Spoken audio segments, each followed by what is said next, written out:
The signs of the times are all around us. They are leading up to the fact that Jesus Christ is coming to rapture his church up to heaven. What does it mean to rapture the church up to heaven? And is the rapture imminent?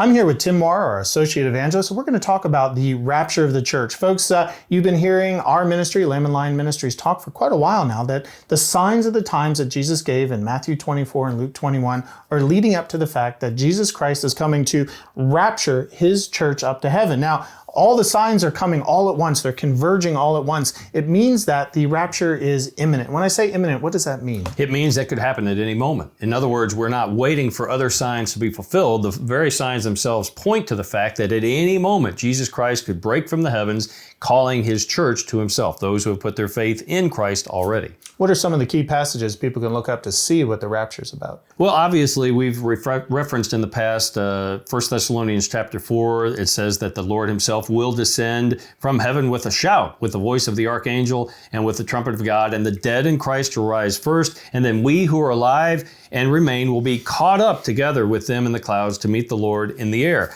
Obviously, we could turn over to 1 Corinthians chapter 15, the mystery of resurrection, where Paul says, "Now I say this, brethren, that flesh and blood cannot inherit the kingdom of God, nor does the perishable inherit the imperishable. Behold, I tell you a mystery, we will not all sleep." That's his euphemism for die. "But we will all be changed in a moment, in the twinkling of an eye." And that's exactly what's going to happen at the rapture, when the church is called heavenward to go to be with Christ. That's amazing. So if you have accepted Jesus Christ as your Savior, you have what's called the blessed hope that Titus was given. And it's that the wrath of God that is coming upon this world. Now, there's some terrible things going on, obviously, but the actual wrath of God, the 7-year tribulation, will be preceded by the rapture of the church. If you're looking for the word rapture, you're not going to find it. But 1 Thessalonians 4:17, it means caught up or snatched up. It's when I go and pick up a pizza at Domino's, I go and I snatch it off that table and I bring it home. Jesus is going to do the same thing. So if you're a Christian, you have that to look forward to it. Tim, you brought up some really excellent points here. What's it going to be like?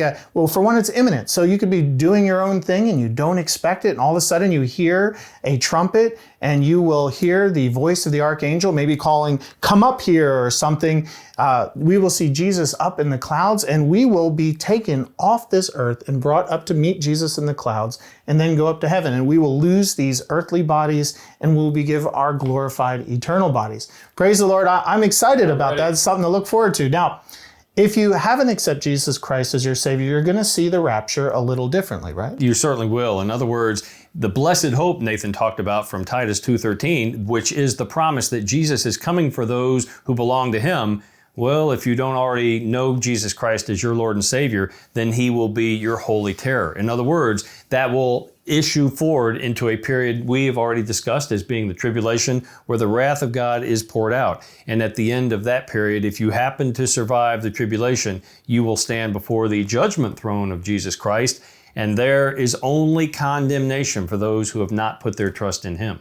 The rapture happens just like that, like a blinking of an eye. So one minute you will see people who are here and the next minute they will be gone. And so what will be left afterwards? You'll see a world in confusion. You think the coronavirus crisis is confusion. This will be far, far worse. People will be terrified. They'll look for a one world ruler to establish some kind of fake security. He will plunge the world into war and there's be a great delusion. People will believe a lie. Maybe they'll say the rapture happened because of the coronavirus crisis or aliens abduction or global warming. There'll be a great deception that will come upon the world. So if you haven't accepted Jesus Christ as your Savior, what are you waiting for? Jesus loves you. He died on the cross for you. He will forgive you of your sins and you will inherit new life if you surrender your life to him.